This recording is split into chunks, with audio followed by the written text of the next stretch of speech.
Donc voilà, donc merci encore à toute l'équipe et nous sommes prêts à prendre vos questions. Merci beaucoup. Super. Alors, question 1. La politique du quoi qu'il en coûte commence à montrer ses limites et le nombre de sociétés qui vont faire faillite va fortement augmenter, avec évidemment un impact sur le secteur des microcaps. Vois-tu un impact? Alors, double question.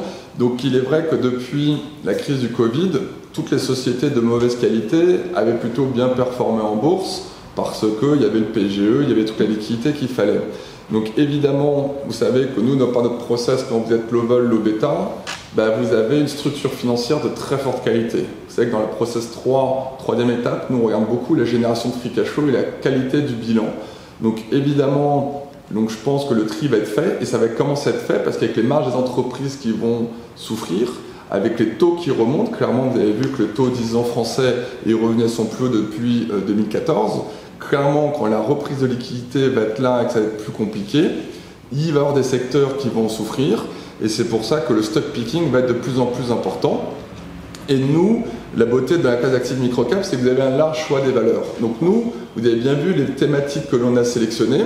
Ce sont donc certes, il y a des valeurs qui vont en souffrir, mais nous, par notre stock picking, par nos thématiques d'investissement, c'est des valeurs qui au contraire vont gagner encore plus de parts de marché. Parce que quand tout se passait bien avec la liquidité, même les mauvais élèves, ils arrivaient à survivre. Et donc là maintenant, ces sociétés vont être renforcées encore plus fort de la crise. Donc pour nous, on voit ça plutôt d'un point de vue positif. Au point de vue sur la liquidité du marché, certes, le marché des microcaps, vous savez que depuis 2018, il y a eu beaucoup de rachats sur toute la classe d'actifs. De nouveau, depuis le début de l'année, il y a eu énormément de rachats sur la classe d'actifs small cap. Donc on va dire que la performance des dernières années de la classe d'actifs est plutôt assez saine, a été faite par la croissance des bénéfices par action. Et aujourd'hui, dans les microcaps, small cap, vous avez non seulement des valorisations qui sont plus faibles que les large caps, avec une croissance des bénéfices par action nettement supérieure. On attend entre 15 et 20% de croissance des bénéfices par action pour les small caps cette année, contre plus 8, comme je vous ai dit tout à l'heure. Bon, ça sera certainement révisé un peu à la baisse, comme on en parlait en début, mais néanmoins aujourd'hui, il y a eu tellement de flux sortants que ceux qui sont dans les small cap, micro cap comprennent vraiment la qualité de l'actif, donc on n'est pas si inquiet que cela. On parle de 10 000 dépôts de bilan sur le T1 2022, pour l'interrogation. Ça revient à peu près en ligne avec la première question. Clairement, il n'y a jamais autant peu de taux de défaut que pendant le Covid, donc grâce au PGE, comme on vient d'en parler. Donc c'est assez naturel qu'il y ait des taux de défaut. Donc nous, on n'est pas du tout inquiets. Il ne faut pas oublier que les microcaps, c'est pas non plus des startups, c'est pas des sociétés qui font 3-4 millions de chiffres d'affaires. C'est des sociétés qui sont quand même établies dans des niches de marché, qui ont des clients très très puissants, où il n'y a aucun problème et qui bénéficient de toutes les thématiques dont on vous a parlé avant. Donc oui, bien évidemment, ça va faire la une des journaux, vous allez voir qu'il va y avoir des sociétés qui vont faire des warnings, il va y avoir des fortes révisions à la baisse sur certaines valeurs, mais nous on ne les a pas. Et vous pouvez voir par le passé, quand il y a eu la crise du T4 qui est une crise macro, nos fonds se sont très bien comportés. En 2011 c'était une crise macroéconomique, je vous rappelle on avait fait que -6 sur nos fonds microcap. Voilà, donc nous on n'a pas de valeurs cycliques, on n'a pas de valeurs qui vont être trop liées au cycle économique, et au contraire que des valeurs qui vont être décolorées, ce qu'on appelle un peu les self-help, qui vont continuer de vivre elles-mêmes. Donc oui, si l'économie se durcit et ralentit, c'est le cas, ça ne sert à rien de le dire, on est en ralentissement économique, les bénéfices par action vont ralentir, mais néanmoins on ne voit pas de récession trop forte à court terme. Donc nous, ces valeurs qui sont fortes et qui ont du cash, enfin, elles vont pouvoir peut-être faire des acquisitions à un prix beaucoup plus correct, parce que depuis des années, toutes ces sociétés nous disaient on ne peut pas faire de prix, parce que même les sociétés de mauvais actifs, de mauvaise qualité, elles demandaient beaucoup trop cher, parce que comme vous avez des BGE, elles arrivent à survivre. Donc si le cycle économique revient un peu comme avant et est beaucoup moins tenu par le quoi qu'il en coûte, nous ça nous va très bien pour nos entreprises qui en sortiront clairement gagnantes. Merci. Qu'est-ce qui pourrait générer une reprise des inflows sur la classe d'actifs small mid-cap en Europe? Une bonne question. on aimerait bien le savoir. Donc voilà, c'est vrai que ce qui est assez dingue, c'est qu'entre 2000 et 2018, quasiment, vous avez eu 3 années de sous-performance des small caps. C'était 2008, 2011 et 2018. Donc vous avez sur 18 années, 3 années de sous-performance. Et là, depuis 2018, entre 2000 et 2022, sur les 5 dernières années, il n'y a eu qu'une année de nouveau de surperformance des small caps. Donc clairement, pourquoi il y a cette sous-performance? Parce que les flux sont en train de retirer, parce que les gens ont été vraiment on va dire, vaccinés du problème de liquidité qu'il y avait au 4e trimestre de 2018. Nous, vous savez, dans tous nos fonds micro-cap, small-cap, vous savez qu'on a entre 10 et 15% de cash structurel pour pallier à la crise de liquidité. Donc, je pense que peut-être un environnement macroéconomique plus certain. Donc, c'est vrai que pour l'instant, on est plutôt en ralentissement. Donc là, idéalement, je pense que pendant les prochains mois, on va avoir les révisions à la baisse dans les prochains mois, et peut-être à ce moment-là, d'ici la fin de l'année, à la fin après l'été en revanche, parce que je pense que les banques centrales, quand l'inflation arrivera peut-être au pic lié aux effets de base, l'inflation devrait se calmer d'ici la fin de l'année, les banquiers centraux auront peut-être plus de marge de manœuvre, et bien là, les bénéfices par action 2023 devraient être en rendez-vous. Donc c'est pour ça que là, allez, ça va être un peu plus tactique ces prochains temps, mais j'espère que d'ici la fin de l'année 2023 sera enfin l'année des small cap. J'ai pris la conférence en cours de route, désolé. Toutes les valeurs décrites dans les commentaires font-elles partie des fonds? Merci. Oui, donc bien évidemment, pour un point de vue compliance, 100% des sociétés dont on vous a parlé, même à Holdelez, dont j'ai mentionné tout à l'heure, font partie de nos fonds.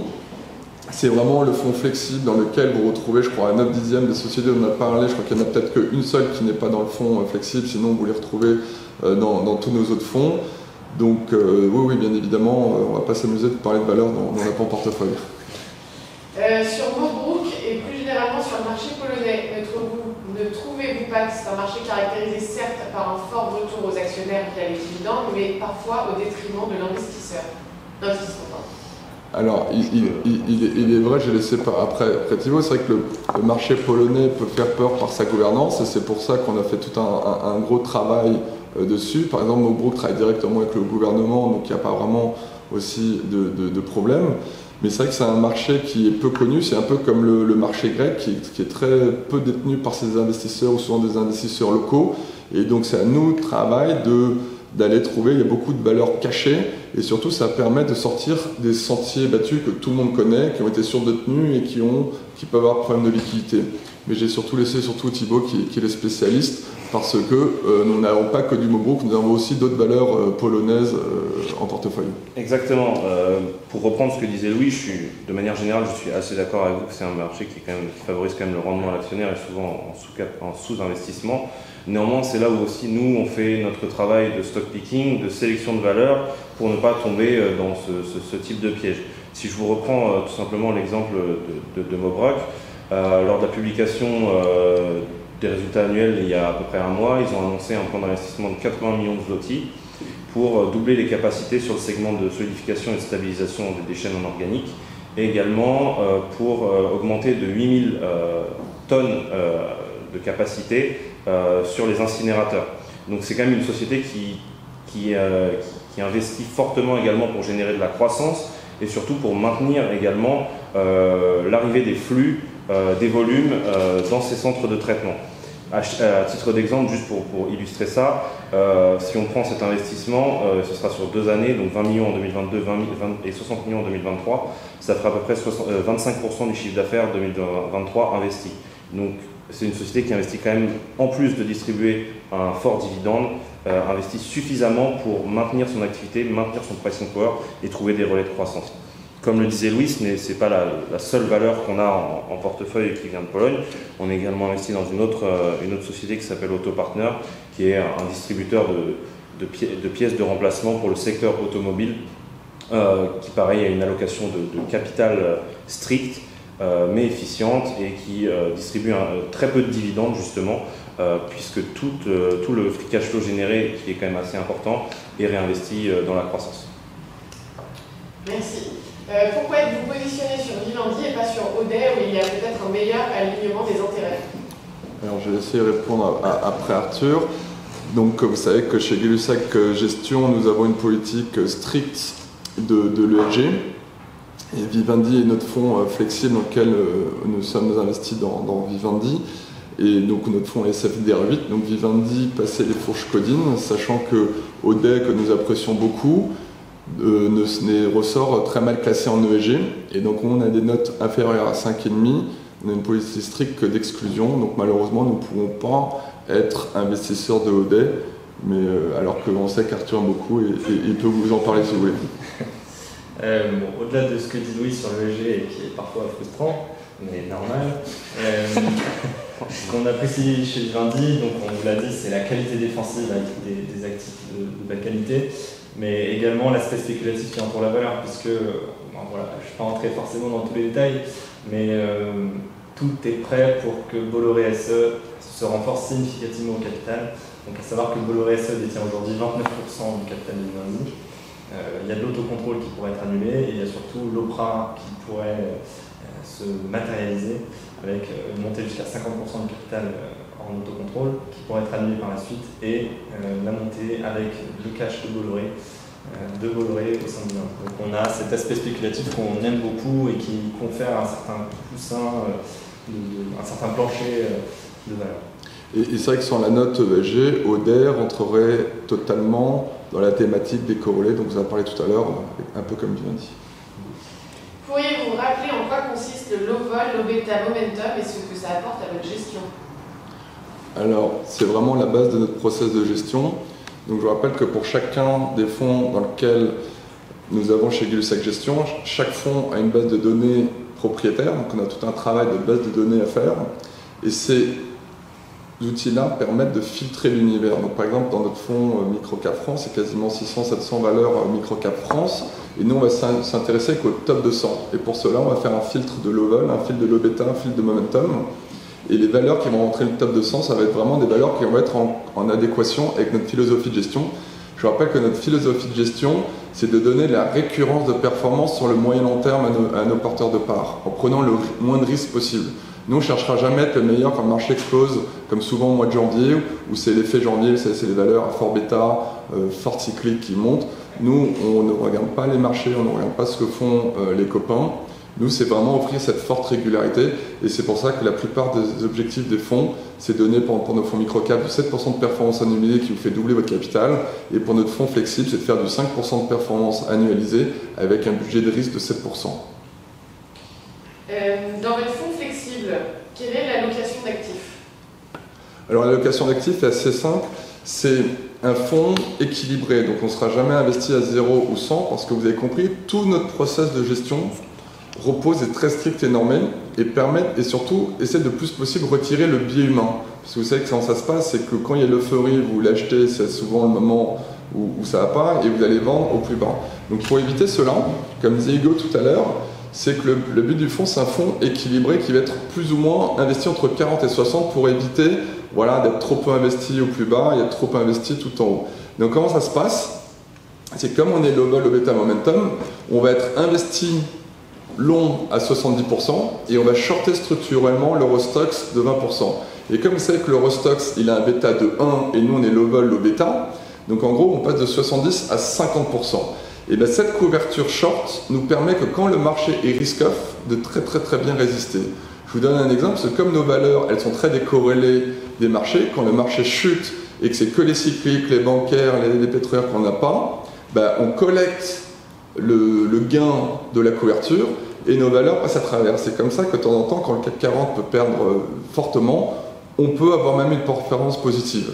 A l'inverse, quand le marché explose fortement, comme le jour de l'annonce du vaccin, là, c'était que des valeurs à fort bêta qui ont monté, et là, on s'est un peu fait squeezer, donc qu'on s'appelle le short nous a un peu aidé, et c'est pour ça qu'on met des small et mid cap qui vivent leur vie pour compenser ce squeeze. Donc c'est ça la beauté un peu de ce process, c'est qu'on arrive à être très décorrélé des indices et offrir cette régularité de performance. Donc ça c'est pour 70% de l'actif, de l'allocation d'actifs. Il y a 10-12%, ce sont des valeurs pures situation spéciale, c'est des valeurs où il y avait déjà une OPA ou une vraie situation spéciale, type Oneo, par exemple Oneo qu'on aime beaucoup, qui avait été opé avant par la famille Erard Dubreuil. Une valeur comme Gaumont qui est totalement décorrélée, dont l'actif sur les Champs-Élysées vaut largement plus que la capitalisation boursière. Je vous rappelle que Gaumont enfin va avoir un nouveau locataire normalement au mois de mai, donc on va pouvoir faire enfin, si on prend un taux de capitalisation de 3%, voir la valeur réelle de l'immobilier de Gaumont, etc., etc. Donc ça c'est entre 10 et 12%. Je vous rappelle, c'est pas du tout, s'il y a une OPA sur ces valeurs-là, on ne va pas l'acheter en bourse pour capter les 2%. C'est vraiment des valeurs qu'on avait déjà en portefeuille depuis longtemps et on joue plutôt un relèvement de l'offre. Donc une valeur phare que vous connaissez tous, qu'on a, qui est notre première ligne dans notre fonds microcap, c'est IGEXAO. Donc on est en train de se battre, on fait tout notre possible se battre contre Schneider pour éviter soit un renouvellement de l'offre, mais surtout pour contester la fusion de la parité de titres IGE par Schneider. Donc voilà, donc ça, il y a 70% d'actions, il y a à peu près 10-12% de valeurs complètement décorrélées ou sous OPA type SMTPC. Vous avez dû voir le professeur d'HEC, Pascal Query, on a pas mal parlé, on l'a accompagné dans son combat. C'est vrai que SMTPC est une société totalement décorrélée, donc voilà, par exemple, SMTPC rentre aussi dans ce ratio décorrélé valeur OPA. Et les 20% restants, il y a 10% de cash structurel qui ne bouge pas. Et comme on est vraiment des acteurs des small limit cap, il y a 10% d'obligations, c'est pas des obligations, c'est du monétaire à moins d'un an, c'est des valeurs comme le Nomblage, Steph, etc., dans lesquelles on va faire du monétaire à 3 mois, 6 mois qui vous rapporte du 15 bips, 20 bips, 30 bips. Et donc ça vous permet, quand vous faites la même chose sur les large caps, c'est du négatif, donc ça permet de faire quand même travailler la trésorerie. Toujours pas de secteur automobile, quelle est votre vision sur ce secteur ? Donc oui, non, le secteur automobile ne rentre pas du tout dans nos classements. Hein. C'est pas du tout, il y a une très forte volatilité, un très fort bêta et en plus en ce moment un mauvais momentum. Donc il n'y a aucune valeur du secteur qui est bien classée. On reste assez prudent, même si les variations sont devenues un peu plus faibles. On n'a aucune valeur aujourd'hui dans le secteur parce que les pauvres, ils ont rien pour eux en ce moment. Les problèmes d'approvisionnement, le pétrole qui monte très cher, toutes les matières premières qui ont été souvent sourcées en Russie ou en Ukraine, un problème de semi-conducteurs aussi, donc vous avez vu que les ventes ont fortement chuté, mais pourquoi pas, donc aujourd'hui c'est trop tôt pour revenir, mais comme tout à l'heure on parlait du contexte macroéconomique qui pourrait s'améliorer d'ici la fin de l'année, je pense qu'en effet ça pourrait peut-être quelque chose à re-regarder, parce que tout est tellement massacré, peut-être pour la fin de partie de l'année et peut-être pour 2023. Toujours acheteur de bois concept à secours. Plus que jamais. Toujours acheteur, donc Bois Concept a publié ses résultats annuels il y a quelques jours. Donc en forte croissance, comme j'ai pu vous le dire pendant ma présentation. On aime beaucoup parce qu'on pense qu'il y a vraiment un marché à équiper auprès de sociétés. On peut citer des petites PME qui font du e-commerce, ça peut être Motoblues, donc des PME qui envoient des colis aux clients. Ça peut être surtout des logisticiens comme Geodis, donc qui ont en charge des entrepôts. Notamment, la société nous disait qu'à travers un des logisticiens, ils équipaient les entrepôts Sephora. Ils peuvent signer éventuellement de belles sociétés. Donc il y a vraiment un relais de croissance. Au-delà de ça, la société est bien gérée. Actuellement, il y a 3 millions de trésorerie nette. Ils cherchent à grandir à l'étranger. Il y a pas mal de valeurs. Et la valorisation reste très correcte. On a encore beaucoup d'upside sur la valeur. Merci. Quelle valeur trouvez-vous intéressante niveau cybersécurité ?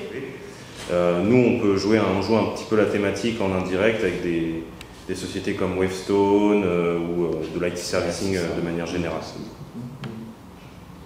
On regarde aussi d'autres sociétés comme CS Group, donc un groupe assez diversifié qui est en train d'être bien redressé par la nouvelle directrice générale adjointe, Maritza Salvi, et qui a une activité cybersécurité. Mais voilà, on n'est pas forcément beaucoup positionné sur la cybersécurité aujourd'hui, mais on recherche des sociétés. C'est vrai que les purs acteurs de la cybersécurité, en tout cas en microcap, ont plutôt connu des déboires en bourse. Et je pense que si vous voulez jouer cette thématique, il faut vraiment aller aux États-Unis et jouer les gros acteurs de la cybersécurité. Voilà, vous nous connaissez, chez Glusac Gestion, nous, notre but, c'est pas de prendre trop de risques et de faire jackpot sur une valeur. Nous, on cherche des valeurs établies dans une niche de marché, des très bons dirigeants qui génèrent déjà des free cash flow. Et aujourd'hui, quand on regarde le marché français, les pures valeurs de cybersécurité, il n'y en a aucune qui coche toutes nos cases. Donc, c'est pour ça qu'on n'en a aucune aujourd'hui en portefeuille. Que pensez-vous des valeurs semi-conducteurs ? Faut-il commencer à renforcer ? Quelle est votre vision sur le secteur santé et semi-conducteurs face à cette forte inflation ? Alors, nous avions la seule valeur semi-conducteur que nous avions était ASML, qui pour nous a un boulevard, c'est une valeur structurellement gagnante. Néanmoins, en ligne avec notre process de gestion, dès le 15 janvier de cette année, vous avez rappelé toute la forte rotation sectorielle liée à la nouvelle politique de la Fed. Donc dans notre fonds flexible, il y a quasiment énormément de valeurs qui étaient les anciennes gagnantes, type Téléperformance, Dassault Systèmes, Hermès, ASML, qui étaient les grandes valeurs ultra détenues par tous les grands gérants. Et bien, toutes ces valeurs-là, dès le 15 janvier, elles sont sorties pour la plupart du top 200 et on a dû réadapter nos portefeuilles. C'est pour ça qu'on a complètement arbitré vers des valeurs qui avaient des très forts PE, vers des valeurs bien plus faibles PE, type Vivendi dont on nous a parlé tout à l'heure, et des valeurs beaucoup plus décorrélées. Donc c'est vrai qu'aujourd'hui, ça ne rentre plus trop dans notre thématique, même si fondamentalement, on aime encore beaucoup la valeur. On continue de penser qu'il faut attendre qu'elle revienne dans le top 200 et surtout que les taux se calment. Là, vous avez vu que pour l'instant, les taux font des plus hauts tout le temps. C'est vrai que les taux 10 ans US se sont un peu calmés hier parce que les chiffres, finalement, mois sur mois, étaient juste en ligne et il n'y avait pas montré d'accélération. Et dès que les taux montent, on voit bien que ces valeurs type ASML vont mieux. Voilà, après, clairement, je ne sais pas si Hugo, tu veux rajouter quelque chose d'autre dessus? Oui, si peut-être, ce qui peut être intéressant aussi, donc là je quitte un petit peu le process, plus sur l'aspect fondamental de ces sociétés-là. Je pense qu'il faut vraiment distinguer le secteur des semi-conducteurs en deux sous-divisions, c'est-à-dire les valeurs les plus cycliques des semi-conducteurs versus celles qui vont bénéficier d'une croissance de plus en plus séculaire et structurelle. Donc c'est-à-dire que les acteurs les plus cycliques, je pense qu'il vaut mieux faire attention, surtout s'il y a avec tout l'impact sur les sociétés, le double ordering qu'on a pu voir qui a peu pénalisé des sociétés comme ST Microélectronique et d'autres valeurs dans les semi-conducteurs encore plus cycliques, mais qu'au contraire, une fois, donc, comme le disait Louis, que cette dynamique d'accélération des taux longs va se détendre, pourquoi pas revenir sur des équipementiers qui bénéficient donc d'une croissance beaucoup plus longue. Pourquoi? Parce que, en fait, comme ils équipent vraiment tous les investissements qui sont faits aujourd'hui dans les semi-conducteurs, vous avez beaucoup plus de visibilité sur la croissance à venir et je pense que c'est un driver de création de valeur plus important sur le long terme. Ce serait plutôt cette thématique de valeur dans les semi-conducteurs qu'il faudrait privilégier. Clairement, si vous avez la SML en portefeuille, vous pouvez les garder, hein, ça reste une super belle valeur, mais nous on pense qu'aujourd'hui, on n'est pas certain qu'elle surperforme les marchés. Voilà, après dans une logique patrimoniale, vous pouvez bien sûr les garder, ça reste une superbe valeur. Peut-être pour compléter, pour citer une valeur de plus, on était investi dans le passé sur une valeur qui s'appelle Soitec, donc un acteur grenoblois qui fabrique des wafers, donc des plaques de silicium sur lesquelles on grave des circuits imprimés. On aimait beaucoup la valeur parce que c'est vraiment un leader de son marché. Néanmoins, bon, au-delà du problème de valorisation, du fait que ce soit une duration longue, avec de la valeur beaucoup éloignée dans le futur, il y a eu un petit problème de gouvernance selon nous, avec la sortie de M. Paul Boudre, qui était vraiment une star du métier, et qui s'est fait sortir dans des conditions pas forcément très claires. Donc on attend un petit peu de voir ce que délivrera le nouveau management pour éventuellement y revenir plus tard. C'est vrai qu'on n'avait plus de Soitec en portefeuille, mais ça aurait été de toute façon un carton rouge pour nous au niveau de l'ESG et gouvernance, ce qui s'est passé. Donc heureusement on n'en avait plus avant, et si on en avait eu, on aurait coupé de toute façon tout de suite. Donc on est très, très prudent, parce que quand l'État s'y mêle, c'est jamais bon signe. Il y a quelques mois, vous alertiez sur le risque lié à la diminution du bilan de la Fed, corrélation des indices au bilan de la Fed. Ce matin, vous semblez plus confiant. Pouvez-vous développer votre position? C'est clairement un risque, hein, parce que voilà, le bilan de la Fed, Jérôme Powell sait très bien que si le quantitative tightening est trop fort, bah, ça va impacter les marchés comme au 4e trimestre 2018. Je pense que tout le monde l'a encore en tête. Et c'est pour ça, quand je vous donnais les chiffres, les 95 milliards déjà c'est un maximum par mois, et il a dit qu'il resterait très flexible dessus. Donc aujourd'hui, clairement, contrairement aux États-Unis, contrairement en Europe, le marché est plutôt en surchauffe. Donc clairement, il faut réussir un peu à calmer tout cela, parce qu'une inflation trop forte n'est pas bonne. Vous avez vu qu'aussi les embauches aux États-Unis sont très fortes, qui continuent d'alimenter ce qu'on appelle l'effet de second tour, ce qu'on appelle l'effet boucle prix-salaire, qui n'a pas du tout en Europe. Donc si les salaires devenaient trop forts, la Fed n'a pas le choix aujourd'hui de calmer, ralentir un peu cette croissance aux États-Unis. Donc clairement, je pense que l'annonce du quantitative tightening commence à être en partie pricée dans les marchés. Voilà, le Nasdaq est déjà à moins 12 depuis le début de l'année, et déjà c'est tenu par les grosses valeurs, on va dire les GAFA. Quand vous regardez le Nasdaq, je crois qu'il y a quasiment plus de 50% des valeurs de Nasdaq qui ont perdu plus de 50%. Donc voilà, cette annonce de retirement des liquidités, il y a quand même beaucoup de valeurs qui ont déjà été sanctionnées. Donc ce qui est très compliqué, c'est la vitesse à laquelle le quantitative tightening va être fait, etc. Mais je pense que la Fed n'a pas envie de casser la machine. Je vous rappelle que normalement, c'est toujours les banquiers centraux qui cassent à force de relever trop fortement les taux, qui cassent la croissance et qui font rentrer les pays en récession. Donc je pense que Jérôme Powell, il est quand même là, le président Powell est là et fera faire son maximum pour pas que ça arrive. Donc c'est pour ça qu'on voit qu'il y a de la volatilité. Néanmoins, c'est pas parce qu'il y a ces marchés de volatilité qui a déjà eu lieu, rappelez-vous, on a quand même eu, qui a été accentué par la crise russe. Et c'est pour ça que, voilà, on n'est pas ultra bull sur les marchés, mais on n'est pas bear non plus, on est plutôt neutre. Et vous savez très bien que dans des conditions de marché neutre, avoir des valeurs décorrélées des microcaps qui vivent leur vie, on peut faire comme de la performance en bourse. Vous avez annoncé le 6 avril la suspension des souscriptions du fonds microcap. Quand pensez-vous ouvrir à la souscription? Espérons jamais. Donc déjà, j'en profite de cette question pour remercier tous nos porteurs de parts et même les nouveaux qui nous font confiance. Donc c'est vrai que ça a été un grand succès. Le fonds a été rouvert pendant 2 jours et a redépassé l'encours de 100 millions d'euros. Donc là, espérons, il y a tellement de signes noirs. Rappelez-vous, le fonds avait été fermé en janvier 2020, il a rouvert et au Covid. Janvier 21, donc de nouveau, il avait refermé en janvier. Non, le 11 janvier 2021. Oui, voilà, donc il avait fermé en 2020, puis il y a eu le Covid. Il avait refermé en janvier 2021, puis maintenant il y a eu la guerre et la tension en Russie. Donc on verra quels sont les prochains signes noirs, mais espérons qu'ils ne rouvrent pas tout de suite. Mais de toute façon, vous avez notre fonds Microcap Europe qui marche tout aussi bien et qui est un vrai relais. Et on s'attache à trouver des très belles pépites, notamment en Grèce, en Pologne, comme vous avez parlé tout à l'heure. Voilà. Après, néanmoins, c'est vrai que c'est vraiment des très très belles valeurs, mais néanmoins des valeurs comme BOA qui font 20 millions de market cap, c'est vrai qu'il faut vraiment être souvent très très en France pour le trouver. Et c'est vrai que de temps en temps, notre proximité avec la France nous fait qu'on arrive à trouver des petites pépites, on va dire, avant tout le monde. Et c'est vrai qu'en Europe, on essaie de les trouver le plus vite possible, mais souvent, on va dire que l'argent facile a déjà été un peu fait, mais vous pouvez quand même compter sur nous pour essayer de les trouver le plus tôt possible. Êtes-vous toujours acheteur de Gaumont? Le prix est en mode plancher.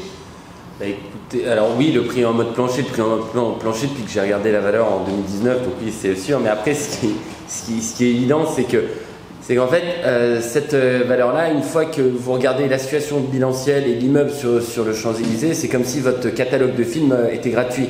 Donc en fait, c'est une aberration d'un point de vue de la valorisation. Donc c'est pour ça que non, nous, on reste positif sur la valeur. Il y a toujours l'aspect spéculatif avec la famille Sédou et Dumas. Donc non, nous, on reste acheteur de Gaumont. Et on espère que la création de valeur va arriver incessamment sous peu. Comment évalue le classement Loval, Lobeta, Momentum des titres pétroliers comme Shell, Total, etc. D'accord. Donc la vraie question que je disais tout à l'heure, c'est que dès le 15 janvier, vous avez la beauté de notre process de gestion, c'est que tout le monde, vous étiez d'accord, savoir que pour un titre comme Hermès, c'était trop cher. Hermès, ça se payait 26 fois l'EBITDA depuis plus de 10 ans en moyenne. Et je pense qu'en fin d'année dernière, Hermès était monté quasiment 36 fois. Donc une valorisation qui n'était jamais vue, mais on pouvait dire de toute façon les banquiers centraux étaient là. Donc nous, on n'est pas plus malin que tout le monde. Et on s'est dit, tant qu'elle reste dans le top 200 et en ligne avec l'analyse de risque, on va se laisser porter.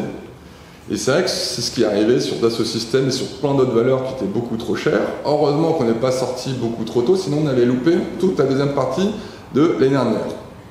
Donc le 15 janvier, énorme remise en cause de certaines valeurs dont on avait parlé, qui sont sorties du top 200. Donc voilà des valeurs dont je vous avais parlé, qu'on aimait beaucoup, comme Esker, comme ASML, comme ça. Et pour la première fois, on a dû réagir très vite. On s'est posé la question du 15 janvier, parce que vous vous rappelez, le 15 janvier, le marché, pour être défensif, il fallait avoir de la bancaire et de la pétrolière. Et on a commencé à faire le classement du top 200, et on a vu que les BNP et les Total étaient en train de remonter dans les classements, mais étaient toujours dans les 300. La crise russe, derrière, est arrivée. BNP, qui était déjà en train de remonter, a rechuté complètement, donc ça, on oublie complètement, on va dire, toutes les bancaires. Et c'est vrai que depuis 2 semaines, certaines valeurs pétrolières sont redevenues dans le top 200. Donc Total est revenu pour la première fois depuis longtemps, en effet dans le top 200, parce que vous avez vu que le momentum de Total est plutôt assez bon. Assez décorrélé, un bêta assez faible depuis la crise en Russie, ce qui est assez décorrélé. Et la vol n'est pas très faible. Donc Total est revenu. Donc bien évidemment, on s'est posé la question, comme tout le monde, qu'est-ce que l'on fait? Et comme vous savez qu'on a une politique ESG très poussée, donc après c'est un débat qu'on pourra avoir, mais clairement on n'aura jamais de Total en portefeuille parce que ça ne rentre absolument pas dans notre politique ESG. Néanmoins, dans cette nouvelle thématique, parce que nous, on s'est vraiment posé la question, c'est que on a, vous avez vu, le PE de nos fonds a quasiment perdu entre 6 et 7 points. Pourquoi? Parce qu'on a vendu les Dassault, les SML, les Téléperf, voilà, toutes les valeurs qui avaient fait et qui avaient expliqué la forte performance des derniers fonds, et la même chose dans nos micro-caps, à savoir les MIPS, les SKR, etc. etc. Donc qu'est-ce qu'on a fait? C'est que, on a dû rentrer, et donc on a cherché des thématiques porteuses, comme là. Donc, qui étaient les gagnants? C'était dans le GNL, donc on a fortement augmenté GTT, donc je trouve que c'est une très bonne alternative à du Total, à avoir du GTT qui offre aussi des super dividendes dont Hugo vous a parlé tout à l'heure. On aime beaucoup toute la thématique nucléaire, donc Paul vous a parlé de Gérard Perrier, mais on aime aussi beaucoup Assystem que vous retrouvez et à la fois dans notre fonds flexible et dans notre fonds small cap. Et voilà, donc c'est vrai que vous avez des thématiques que l'on aime bien, comme le GNL, et aussi, tout ce qui est aussi énergie renouvelable. Ce qui est assez intéressant, c'est que toutes les valeurs, les Neoen, les Ørsted, les EDPR, etc., n'étaient plus bien classées dans le top 200 avant la Russie. Et depuis la Russie, elles sont revenues parce qu'elles ont eu même un bêta négatif. Et donc dans notre fonds Green Impact et même dans notre fonds flexible, nous avons remis pour la première fois depuis longtemps du EDP Renovabeis. Et dans notre fonds Green Impact, on en a beaucoup plus. Donc voilà, c'est 3 thématiques que l'on joue pour ne pas jouer ces majors pétrolières. Merci. Pas de crainte sur la consommation discrétionnaire avec la conjoncture actuelle? Si, très, très bonne question. Nous sommes très prudents sur la consommation discrétionnaire. À la fois, donc on voit bien qu'il va y avoir un down trading. Donc tout ce qui est consommation cyclique, on fait très attention. Ça peut paraître bizarre, mais il y a beaucoup de gens qui disent « Ah, mais il y a des carnets de commandes énormes quand vous regardez les Trigano, les Beneteau, etc. » Vous vous dites « Il y a un très très fort carnet de commandes. » Mais attention, le consommateur, là ça y est, ça fait que depuis peu de temps qu'il y a l'impact du pétrole et tout ça. Et je pense qu'en temps de crise, le consommateur va plutôt avoir tendance à épargner. Donc c'est pour ça qu'on fait très très attention. De façon, de manière générale, on est assez prudent sur la consommation. Donc voilà les seuls motifs de consommation que l'on aime bien. De toute façon, il suffit de regarder autour de vous. Les gens, ils ont quoi? Des Apple, donc on aime bien toujours les iPhones. Des baskets, donc du Nike et du Adidas, et du luxe. Voilà. Donc c'est un peu les seules thématiques qu'on aime bien en consommation, mais c'est une thématique sur laquelle on reste assez prudent pour le moment. Est-il important de renforcer sur BFSA? Y a-t-il souvent des relèvements de prévision? Alors sur BFSA, nous, ce qu'on attend et ce qui compte le plus, qui sera annoncé lors de la publication du premier trimestre, c'est les TC, les taux de traitement. Et pour vous donner une idée, au cours de 2021, le cours des TC était aux alentours de 259 $ la tonne. Et là, on table sur une croissance de ce taux de ces TC de l'ordre de 45 à 50%. Il faut savoir qu'un relèvement de 10 $ des TC a un impact de 3,5 millions sur l'EBITDA de Befesa. Donc nous, on avait une position établie depuis quelques temps qui nous a permis de prendre une partie de la hausse on avait identifié un mispricing sur la valeur, les analystes ayant un petit peu sous-estimé le potentiel de Befesa à répercuter ces hausses de coûts. Donc on en a profité. Maintenant, vous dire si il faut renforcer maintenant plutôt que d'attendre d'avoir le vrai chiffre des TC pour 2022, nous on est plus dans une démarche d'attente puisque très honnêtement le consensus reste à un niveau encore relativement bullish sur ce que va devenir les TC en ce moment. Donc nous on préfère attendre pour prévaloir des potentielles révisions baissières de l'EBITDA de Befesa suite au Q1. Merci Guillaume. Que pensez-vous d'une politique de plus stricte de récession pour freiner fortement l'inflation? C'est toujours un peu le même débat. Après, ça c'est les anciens cycles économiques. Quand l'inflation était trop forte, ça entraînait une récession, etc. etc. Là, ce qui va être assez intéressant, c'est de voir de nouveau comment les banquiers centraux vont arriver. L'inflation va rester très forte jusqu'à la fin de l'année, donc voilà, on parlait quasiment encore de 5% d'ici la fin de l'année. Et ce qui est intéressant, c'est que vous arrivez à des tels effets de base, c'est que normalement, mécaniquement, l'inflation devrait ralentir l'année prochaine. Et la question, c'est de voir sur de quel impact ça va impacter l'économie. Donc pour le moment, on peut penser que les relances budgétaires vont pouvoir peut-être compenser cela. Donc pour le moment, on ne voit pas vraiment de récession, on voit juste un ralentissement économique, des révisions des BPI à la baisse. Mais comme on disait tout à l'heure, 2023 devrait plutôt être correct pour le moment. Donc voilà, nous aussi, je pense comme tout le monde va naviguer à vue. On va avoir aucune idée aussi des conséquences de la crise ukrainienne et russe. Donc clairement, l'Europe va souffrir plus que les États-Unis.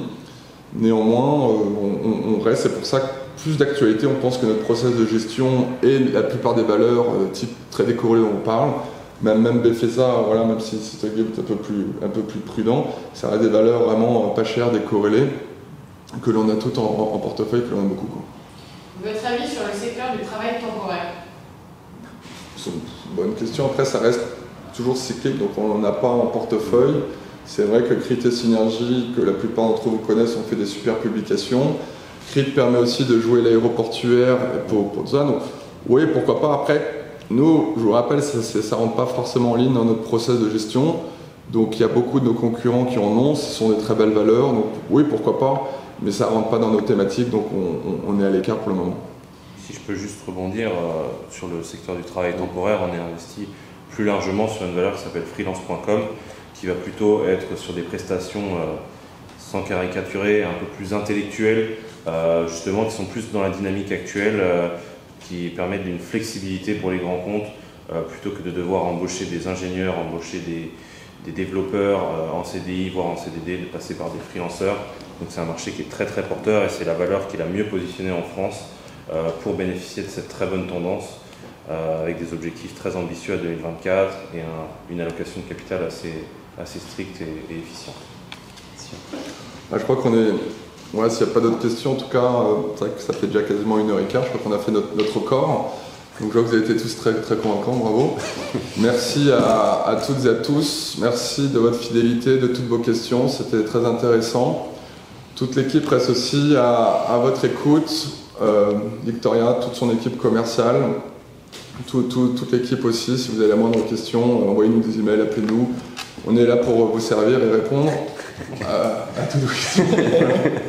Merci beaucoup. Merci à vous. Au revoir.